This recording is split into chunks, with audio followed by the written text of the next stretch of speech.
Yes start. हम कल व्रत से रिलेटेड हम प्रमेय पढ़ रहे थे। 3 प्रमेय मैंने कल पढ़ा लिए थे। जो कल मैंने तीसरा प्रमेय पढ़ाया था उसका विलोम में ये 12.4। ये प्रमेय क्या है देखो, कल मैंने जो लास्ट पढ़ाया था वो क्या देखिए, किसी व्रत की एक जीवा में मध्य बिंदु को केंद्र से मिलाने वाली रेखा जीवा पर लंब होती है। कल हमने इसका प्रमेय क्या पढ़ा था देख लीजिए ताकि आपके लिए थोड़ा इजी हो जाए। एक वृत्त के केंद्र से जीवा पर लंब डाला जाए तो वो क्या होता है, उस जीवा को समद्विभाजित करता है। ये पढ़ा था हमने। आज ये कह रहा है कि केंद्र को जीवा के मध्य बिंदु से मिलाया जाए तो वो क्या लंब बनाती है, मतलब कि उस जीवा पे 90 डिग्री का कोण बनता है। ये हमें सिद्ध करना है उसका उल्टा। कल बताया था कि केंद्र से जीवा पे 90 डिग्री का लंब डालें तो जीवाओं को बांट देता है।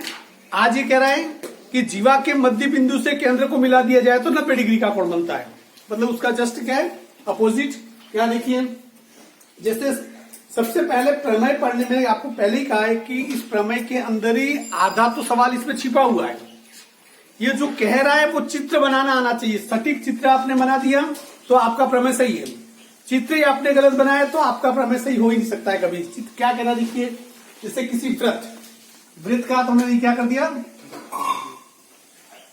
वृत्त बना दिया ये मैंने, ठीक है। वृत्त का ये क्या होता है, केंद्र है। ये क्या है, किसी वृत्त की एक जीवा में मध्य बिंदु को केंद्र से मिला दिया जाए। भाई देवी ये मान लो क्या है, जीवा है। जीवा क्या है, ए बी। इसका मध्य बिंदु ये सी क्या है, जो कह रहा है वैसे जैसे वृत्त का तो वृत्त बना दिया, वृत्त का ये केंद्र बना दिया। अब ये कह रहा है कि किसी जीवा के मध्य बिंदु को, इस जीवा का मध्य बिंदु क्या है, सी। जीवा ए बी भी बना दी। इसका मध्य बिंदु हमेशा बीच में रहेगा तो मध्य बिंदु क्या बना दिया। तुम लोगों को दिखता नहीं हो तो इधर आ जाओ ना, नहीं दिखता है इधर आ जाओ तुम। अब ये लड़कियां कौन से चुड़ैले जो खा जाएगी। अब ए बी का मध्य बिंदु क्या है, सी। अब क्या कह रहा है, केंद्र को इस मध्य बिंदु से मिला है, मिला दिया। तो क्या कह रहा है, मिलाने वाली रेखा जीवा पर लंब होती है। अर्थात ये जैसे जीवा से इस केंद्र को मिलाया तो यहां पर क्या 90 डिग्री का कोण बन रहा है, ये सिद्ध करना है। 90 डिग्री का कोण दिख तो रहा है पर वाकई बन रहा है, ये आपको क्या करना है, सिद्ध करना है। तो इसमें पहले सबसे पहले दिया हुआ है, क्या दिया हुआ है, एक वृत्त जिसका केंद्र क्या है, जिसका केंद्र ओ है। जीवा ए बी के मध्य बिंदु सी, जीवा ए बी के मध्य बिंदु सी को केंद्र ओ से मिलाया। यही दे रखा है ना, अर्थात ये केंद्र ओ है, ओ को किससे मिलाया, सी से मिलाया। ये दे रखा है इस सवाल में। अर्थात कि सवाल जो कह रहा है वही मैंने इतना लिखा है, मैंने अपनी मर्जी से नहीं लिखा है। ये सवाल के अंदर छिपा हुआ है, शब्दों में छिपा हुआ है, वैसा कैसा चित्र बना दिया और मैंने दिया हुआ लिख दिया। सिद्ध क्या करना है,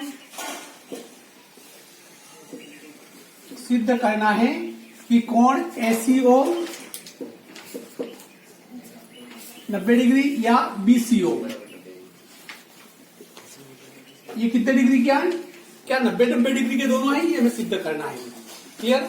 हम क्या करते हैं, इसमें रचना करनी पड़ेगी।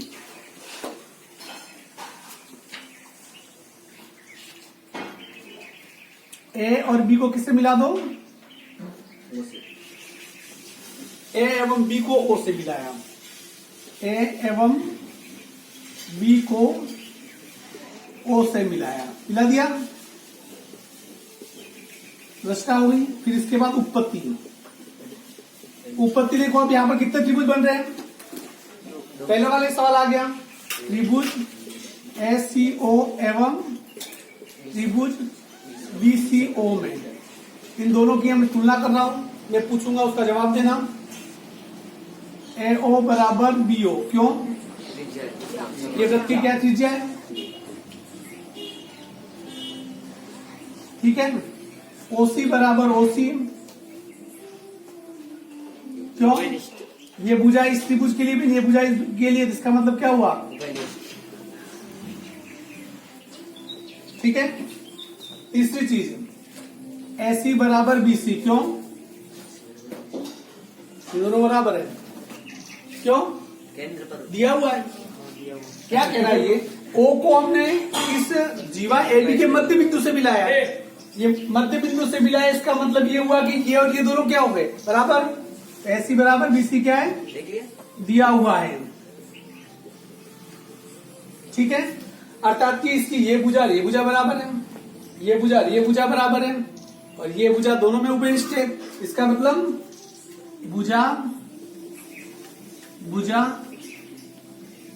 भुजा नियम से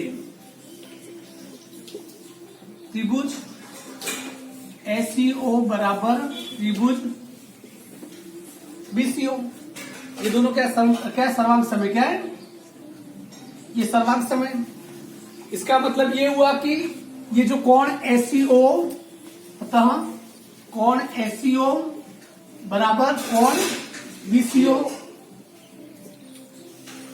ACO और BCO, ये दोनों कोण बराबर है। और हमें पता है कि इन दोनों कोणों का मान कितना होगा, बताओ? कोण SCO प्लस कोण BCO दोनों मिला के कितना होगा? 180। कितना? 180 डिग्री। क्यों? क्योंकि रेखिक युग्म कोण है। क्या है? रेखिक युग्म कोण है, अर्थात कि ये दोनों 180 डिग्री है, ये और ये दोनों 180 है। और ये भी कह रहा है कि SCO और कोण है, क्या कहते हैं कि कोण SCO और BCO बराबर है। ये दोनों 180 और दोनों बराबर बराबर कितने के होंगे? 90 डिग्री के। अतः कोण SCO बराबर कितना हो गया? 90 डिग्री। कोण BCO भी क्या हो गया? 90 डिग्री। इसका मतलब ये यहाँ 90 डिग्री कोण बन रहा है। इसका मतलब कि केंद्र को जीवा के मध्य बिंदु से मिला दिया जाए तो लंब होता है। मतलब कितने डिग्री का कोण बन रहा है? 90 डिग्री का कोण बन रहा है। इति सिद्धम।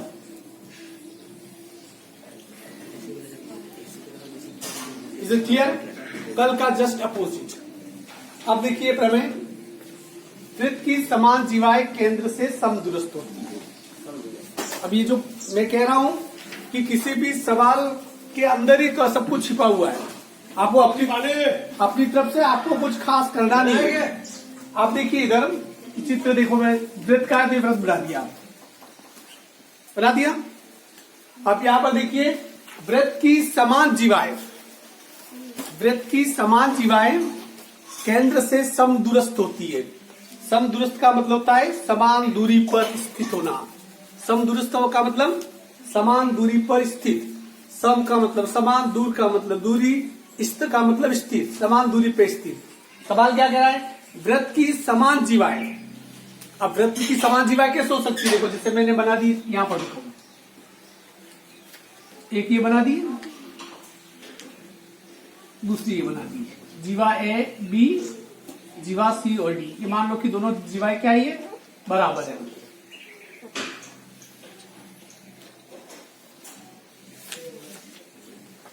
ये दोनों जीवाएं बराबर है, बराबर है। और ये वृत्त का ये मान लो ये क्या है?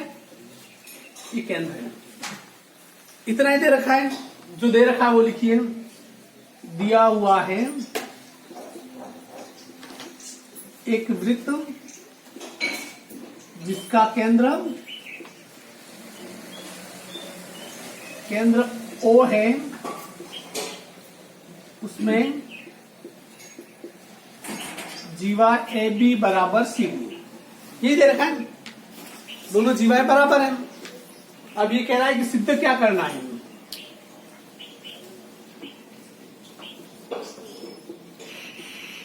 सिद्ध ये करना है कि ये जो जीवा है, ये दोनों जीवा है, केंद्र से ये जीवा और केंद्र से ये जीवा क्या दोनों बराबर दूरी पर है?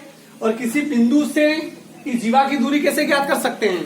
अर्थात कि जीवा है, ये इससे कितनी दूर है तो इसके सेंटर से मापना पड़ेगा। अर्थात कि O को किससे मिला दिया? ये केंद्र O, A B C D, ये E और ये F। अर्थात कि इस केंद्र O से ये दूरी, इस जीवा की दूरी कितनी है? OE। इस केंद्र से जीवा सीडी की दूरी कितनी है, OF। तो सिद्ध क्या करना है, OE बराबर OF, यही सिद्ध करना है। अब इसमें देखिए, इस पर रचना करनी पड़ेगी, रचना। और ये रचना क्या करनी पड़ेगी, हर सवाल में आपको ध्यान रखना पड़ेगा। उसके लिए ये प्रमेय प्रैक्टिस मांगती है। इन लाइनों को पढ़ के चित्र बनाकर एक आधी बार, एक दो बार करोगे तो प्रैक्टिस हो जाएगी, फिर नहीं भूलोगे। प्रमेय एक ऐसी चीज है, एक आधी बार खुद प्रैक्टिस कर ली और आपसे हो गया। अर्थात कि इस लाइन को पढ़ने के बाद आपने प्रमेय एक बार कर दिया बिना देखा देखी, तो फिर दूसरी बार कभी भी रिवीजन नहीं करना पड़ता है, फिर वो प्रमेय हो ही जाता है।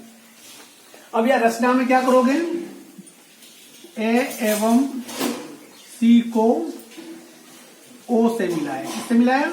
हमें इन सभी सवालों में क्या है कि हमें एक त्रिभुज चाहिए। क्या चाहिए, वही कोशिश कर रहा हूं मैं।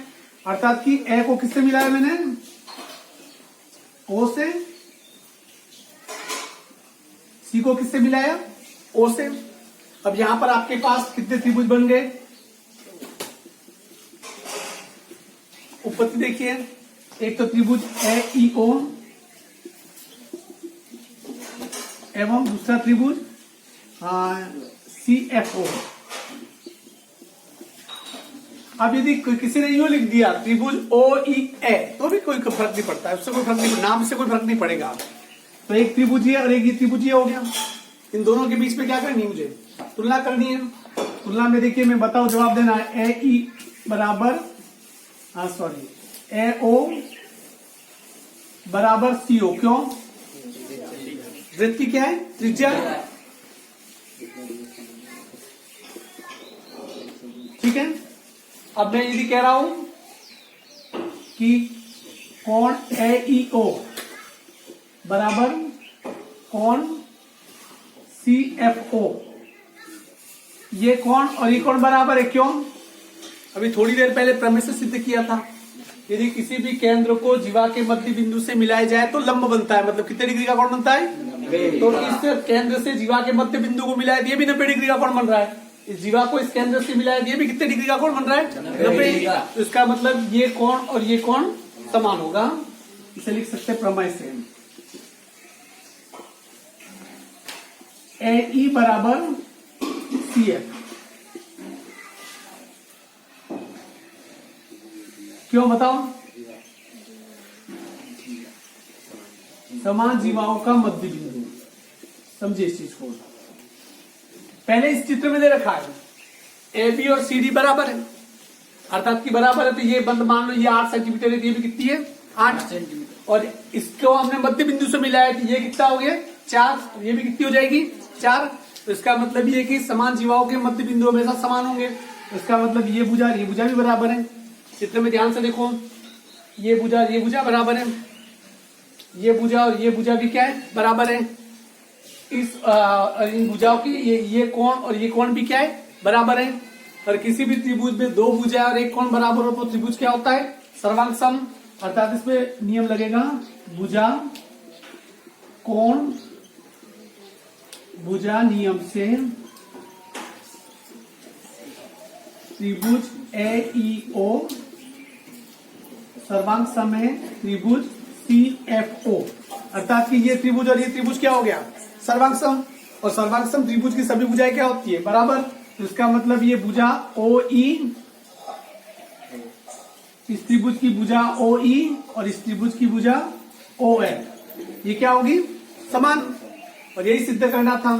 केंद्र से सवाल क्या था, केंद्र से जैसे वृत्त की समान जीवाएं, ये वृत्त की समान जीवाएं क्या होती है, केंद्र से बराबर दूरी पर। मतलब ये दोनों जीवाएं समान थी, तो हमने सिद्ध कर लिया ये जीवा जो समान जीवाएं, ये जीवा इस केंद्र से और ये जीवा इस केंद्र से समान दूरी पर स्थित है।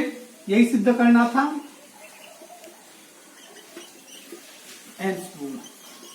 Is it clear? एक बार इसे देख लीजिए, मैं तीसरा प्रश्न बताऊं, सिर्फ देख लीजिए।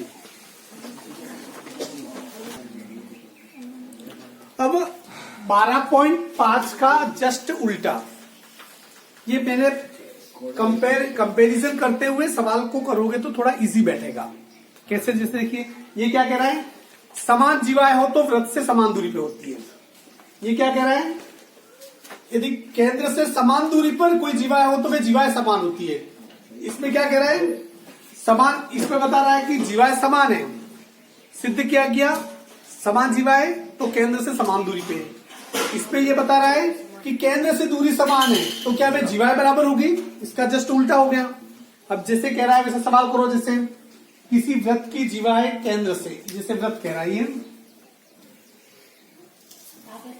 डेट का बन गया। इस पे बनाना तुम कभी वृत्त बना के देखो तो बनता ही नहीं, इतना स्मूथ है ये। हाँ, ये एक वृत्त है। किसी वृत्त की जीवाएं, कोई भी दो जीवाएं ले लो,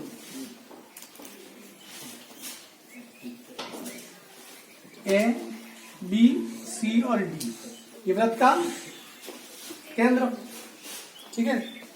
किसी वृत्त की जीवाएं केंद्र से बराबर दूरी पे, अर्थात कि ये केंद्र है,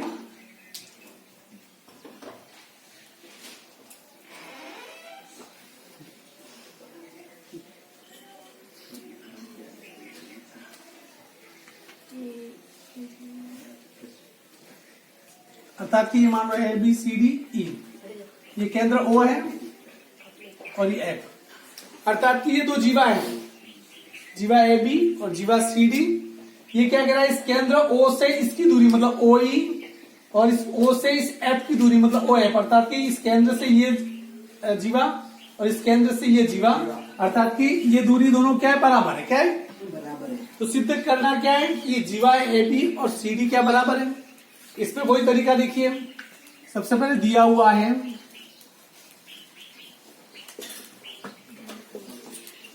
वृत्त में दो जीवाएं ए बी एवं सी डी केंद्र से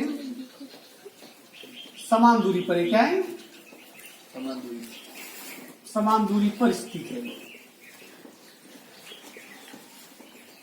इसमें सिद्ध क्या करना है, सिद्ध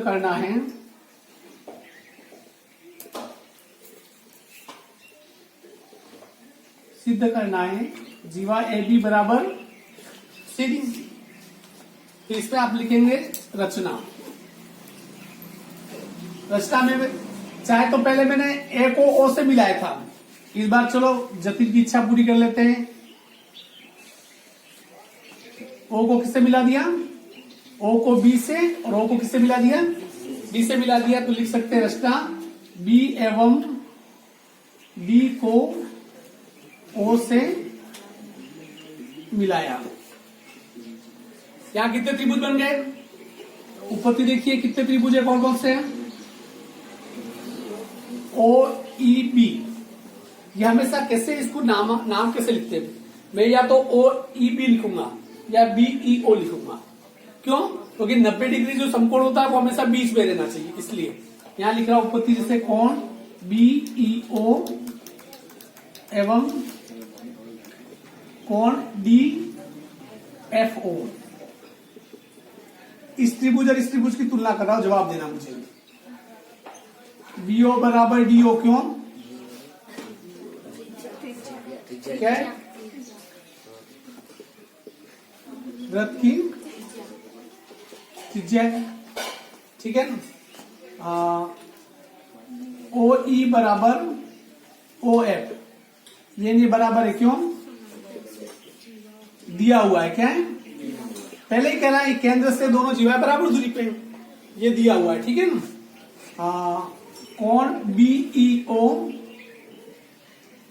ये कोण बी ई ओ बराबर कोण डी एफ ओ, ये कोण और ये कोण दोनों बराबर है। क्यों, दोनों क्या है, लंब है, मतलब ये भी 90 डिग्री का है, ये भी क्या है 90 डिग्री का है। इससे क्या साबित होता है, त्रिभुज बी ई ओ बराबर त्रिभुज बी ई ओ बराबर त्रिभुज डी एफ ओ, अर्थात कि ये त्रिभुज और ये त्रिभुज दोनों क्या है, सर्वांग सम। सर्वांग सम इसका मतलब इसकी ये भुजा और इसकी ये भुजा, अतः भुजा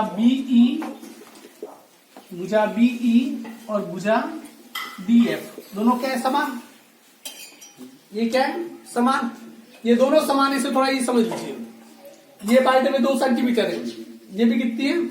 2 सेंटीमीटर। अब ये 2 सेंटीमीटर है तो इधर वाली भी कितनी होगी? 2। ये 2 कितनी होगी? 4। और ये वैसे ही 2 है तो ये भी कितनी होगी? 2। तो 2 ये भी कितनी होगी? 4। अर्थात कि हम लिख सकते हैं यहां पर ए बी बराबर पूरी ए बी किसकी दुगुनी है? बीई के, और सी डी बराबर सी डी किससे दुगुनी है? सी डी इसी प्रकार लिख सकते हैं यहां पर ए बी दुगुनी है किससे? बीई से, और सी डी दुगुनी है किससे? एफ डी से। किससे दुगुनी है? एफ डी से। और हमें पता है कि बीई और एफ डी दोनों क्या है? बराबर है। तो इसका मतलब क्या हुआ? अतः ए बी बराबर सी डी। इति सिद्धम। इसे देख लो एक बार।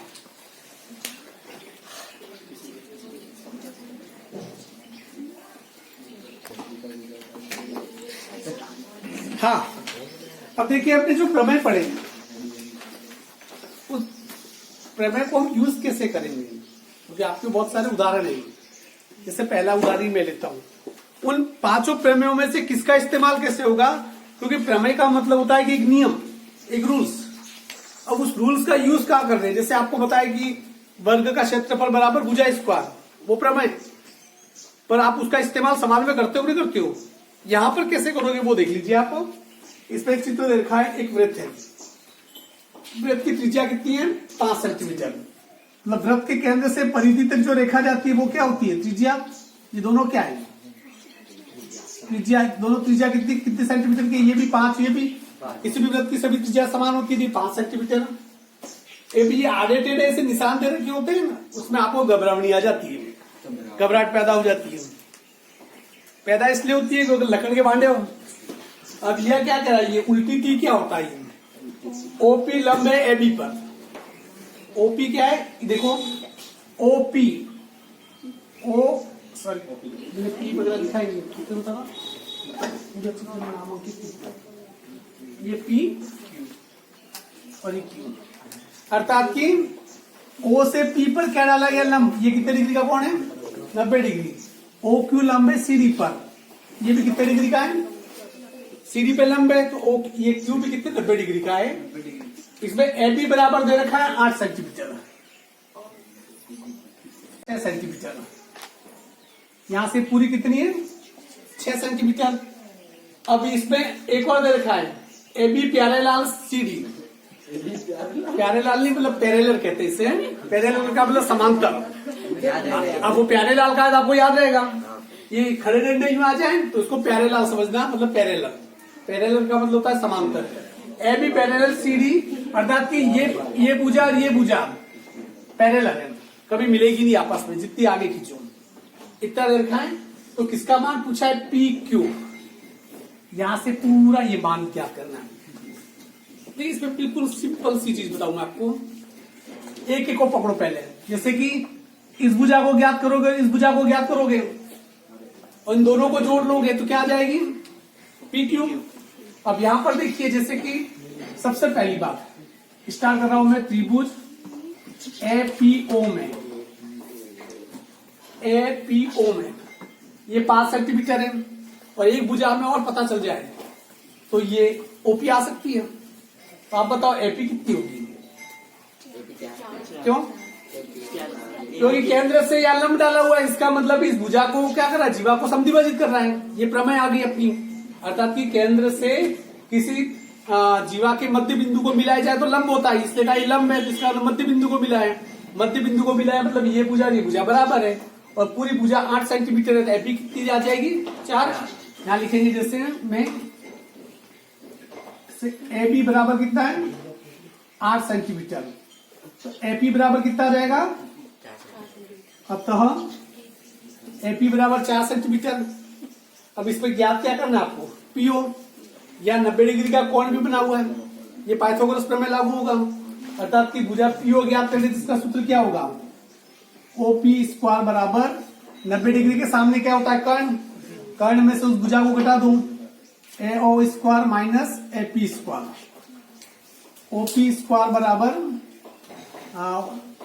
एओ कितना है 5 का स्क्वायर, एपी कितना है 4 का स्क्वायर, ओपी स्क्वायर बराबर 5 5 4 चको 16, ओपी स्क्वायर बराबर 25 में 16 गया तो 9, ओपी बराबर 9 का वर्गमूल 3, ये आ गया 3।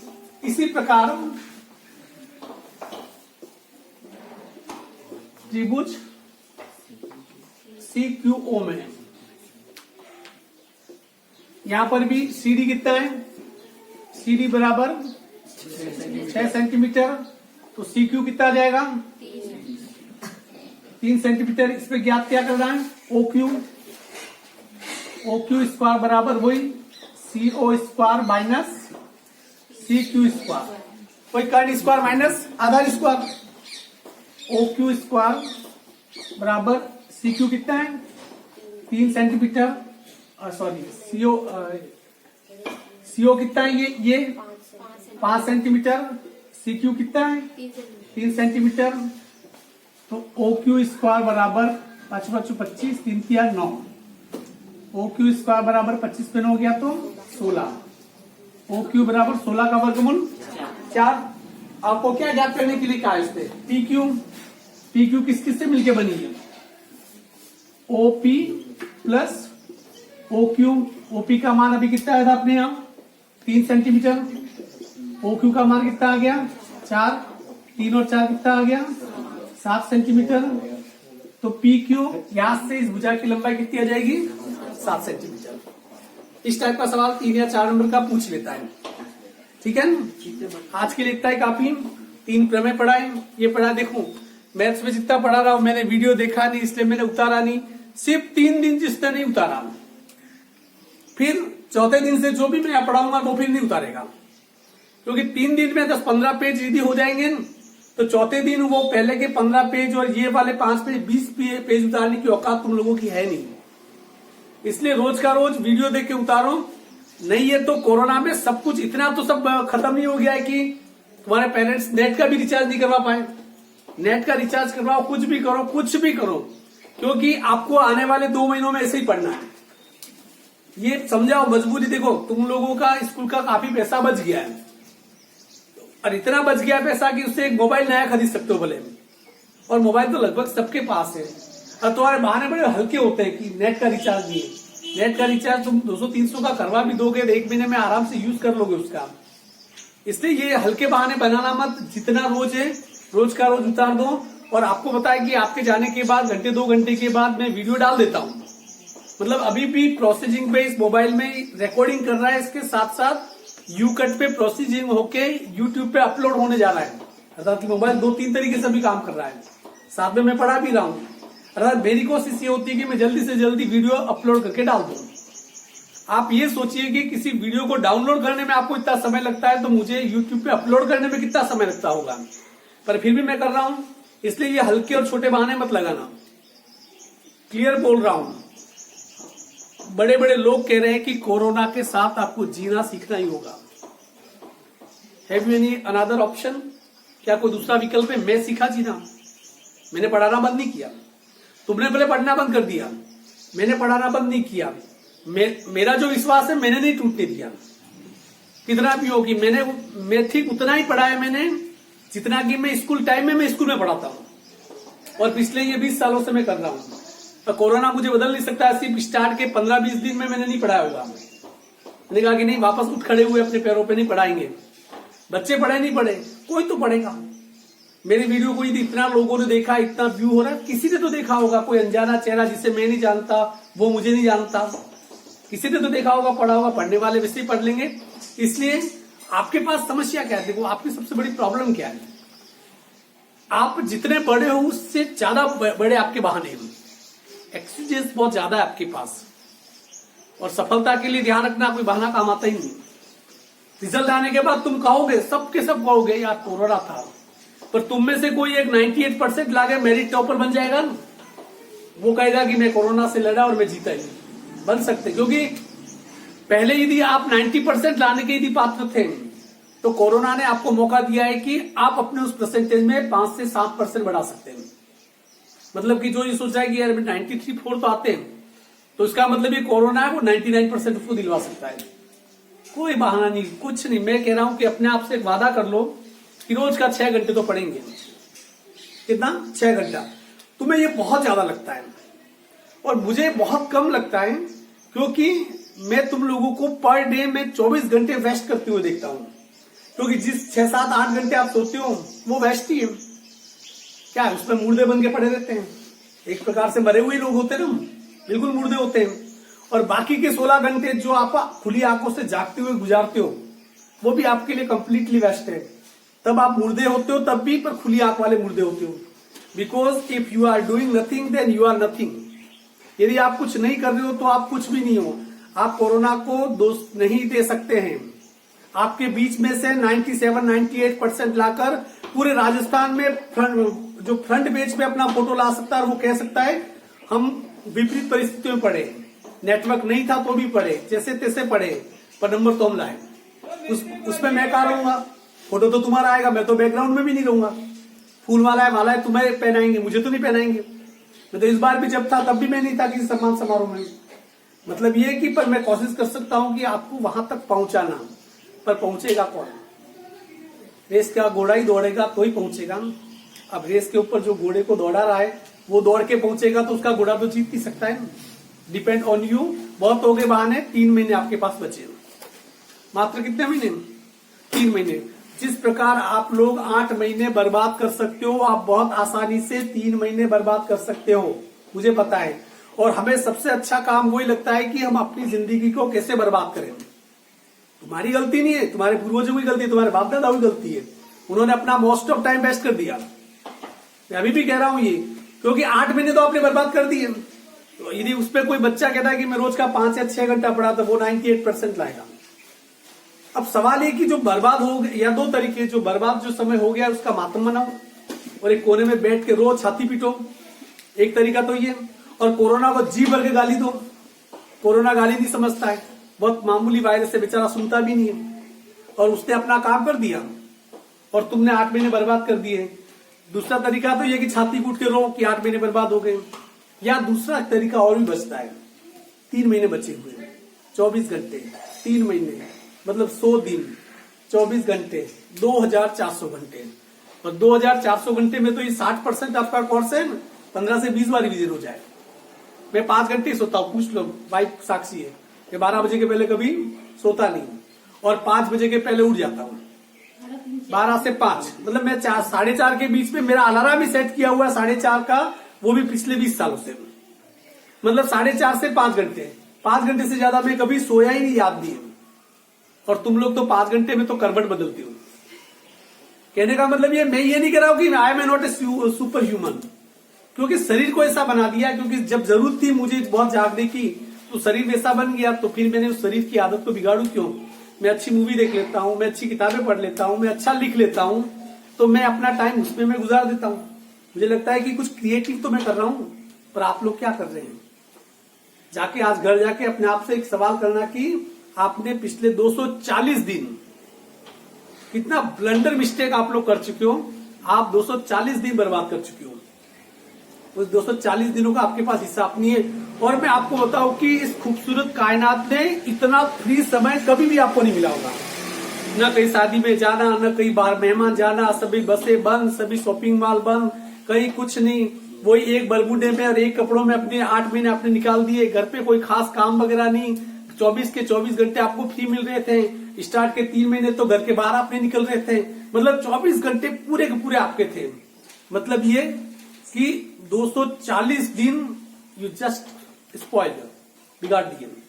जबकि जिंदगी के सबसे खूबसूरत दिन होते ही।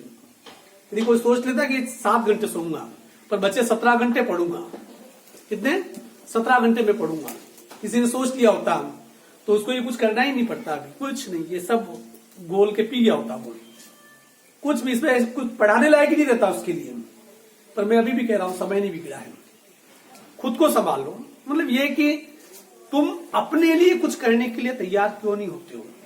मुझे एक सीधी सी बात बता दो, अभी मेरी बात सुनोगे, मेरे जो एटीट्यूड से जिस तरीके से मैं बोल रहा हूं आप थोड़े इंप्रेस हो जाओगे, इस गेट के बाहर जाओगे, वहां तक आगे तक जाओगे, उसके बाद सब कुछ खत्म। फिर कौन बोला था once there was a mister Joshi है, इस कर का मैं कहानी का पात्र बन जाऊंगा। नहीं, मुझे कोई पात्र बनने का शौक है, मैं फिर बोलता रहूंगा, मैं मुर्दों को जगाने का काम अक्सर अच्छा करता हूं मैं। पर समस्या है कि मुर्दों को तो जगाया जा सकता है, पर जो आपको मैंने बताया था कि कहानी मैंने आपको सुनाई थी कि एक बहुत बड़ा चोर था, दुनिया में कोई भी ताला तोड़ लेता था, कोई भी ताला। एक दिन एक गांवड़ेल था अपने जैसा ही, कोई मेरे जैसा ही, उसने कहा कि ताला दिया, इस ताले को खोल के बता। उसने कहा ये ताला यूं काम है, चुटकियों का काम है। वो आड़ा टेढ़ा बहुत कोशिश की थी, ये ताला डाला, नहीं डाला, ताला ही नहीं खुला। राजा सब आश्चर्यचकित, इतना बड़ा चोर ताला। उसने कहा भाई किस कंपनी का ताला है ये, मेरी दुनिया में कोई ताला मेरे से ऐसा नहीं खुला, नहीं ये मेरे से खुल ही नहीं रहा है। उसने कहा कि उस ग्रामीण ने कहा कि नालायक, ताला पहले से खुला है। अर्थात उसने उस ताले को क्या कर दिया था, यूं अटका के उन्होंने कचरा डाल दिया था, वो अटका हुआ था, मतलब खुला ही था। उसको तो सिर्फ क्या करना था, यूं झटका देना था। पर जो ताला पहले से खुला हुआ है उसे और खोलने की कोशिश कर रहा था, इसलिए उससे खुल नहीं पाया। आप लोगों के साथ सबसे बड़ी प्रॉब्लम ये है कि जिंदगी पूरी तरीके से खुली हुई है, ये किताबें पूरी तरीके से खुली हुई है, पर आपने इसे बंद मान लिया है, इसलिए ये अब आपसे खुल नहीं रही है।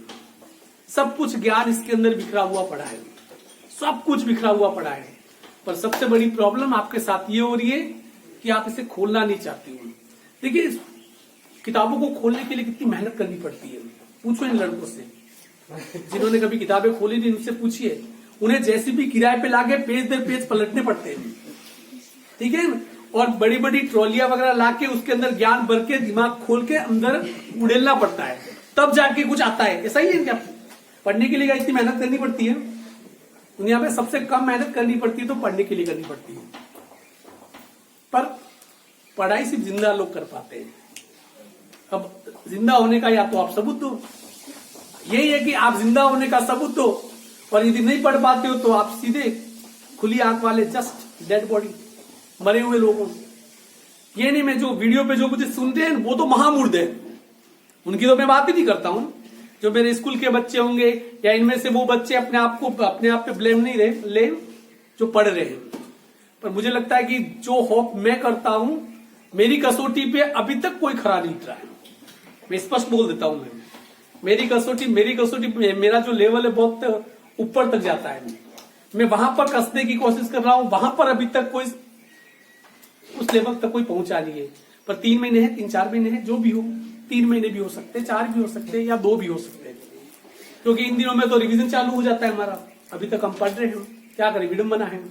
इसलिए भाई अभी भी यदि होश आ जाता है तो ठीक है, नहीं तो वैसे भी बेहोशी में जीने की आदत पड़ी हुई है, और वैसे हमारी स्थिति नाली के कीड़ों की तरह है, पैदा होते मरते, क्यों पैदा हुए ये पता नहीं, क्यों मरे ये पता नहीं, आए चले गए, एक यात्री की तरह आते और चले जाते हैं, और अपने पीछे कोई पत्थरों के बड़े बड़े नाम भी खुदवा के नहीं जाते कि ये किया था। सब यहाँ भूल जाओगे, कोई यहाँ पर स्थायी नहीं है, तुम भी नहीं, मैं भी नहीं, आती जाती बाहर है, पर अपने पीछे कुछ ऐसा तो माइलस्टोन छोड़ के जाओ, मील का पत्थर छोड़ के जाओ, दुनिया याद करेगी यार ये था ये, और उसके लिए पढ़ना ही पड़ेगा। कुछ भी करो, आपका मन क्रिकेट खेलने में लगता है, लड़कियां यदि मेहंदी लगाने बैठेगी, 2 हाथ पैरों पे वो 4 घंटे तक लगातार बैठ जाएगी, बैठेगी नहीं बैठेगी। आप यदि किसी लड़की को मेकअप हो, उसकी मेकअप में हालांकि थोबड़ा होता कितना है, 5 सेंटीमीटर का केंद्र और परिधि होता है ये, पर उसके लिए भी वो 2 घंटा लगा देगी। करना क्या, तो आंखें, बाकी कोई नाक में तो मेकअप करते नहीं है, फिर भी उसमें 2-3 घंटा लगा देती है। वो जितनी तल्लीनता से वो मेकअप करेगी, उस तल्लीनता का 1/4 भाग भी पढ़ने में लगाते हैं। एक अच्छा क्रिकेटर है, कोई क्रिकेट खेलता है, जैसे पृथ्वीराज क्रिकेट खेलता है, बैटिंग अच्छी करता है, बैटिंग करते समय उसका ध्यान जितना एकाग्रचित होता है ना, उसका सिर्फ 10% पढ़ने के समय एकाग्रचित कर दे। ध्यान तो एकाग्रचित रहते हैं, सबके रहते हैं, अपने अपने शौक है। जतिन बॉलिंग करता है, बॉलिंग करते समय उसे लगता है कि पूरी ताकत से बॉल करो, एकाग्रचित माइंड होता है, 3 स्टम्प दिखते हैं, पर किताब खोलते समय उसे में अक्षर के अलावा में सब दिखता है। आपने इधर खेला, किताब खोली, आपको IPL याद आएगा, आपको ड्रीम 11 याद आएगा, आपको कोई कुछ और याद आएगा। जैसे ही लड़कियां किताब खोलती हैं उधर टीवी पे आवाज आई, ये रिश्ता क्या कहलाता है गाना याद आएगा, पता नहीं क्या क्या होगा इनके। सब चीजें छोड़ दो, 3 घंटे अपने आप को झोंक दो। जैसे कहते हैं प्रॉब्लम आप सबके साथ बहुत सारी होगी, उस प्रॉब्लम को ढूंढ दो। ढूंढ दो मतलब fight with your problem, backup. अब तो जाग जाओ, चलिए बहुत ज्यादा हो गया।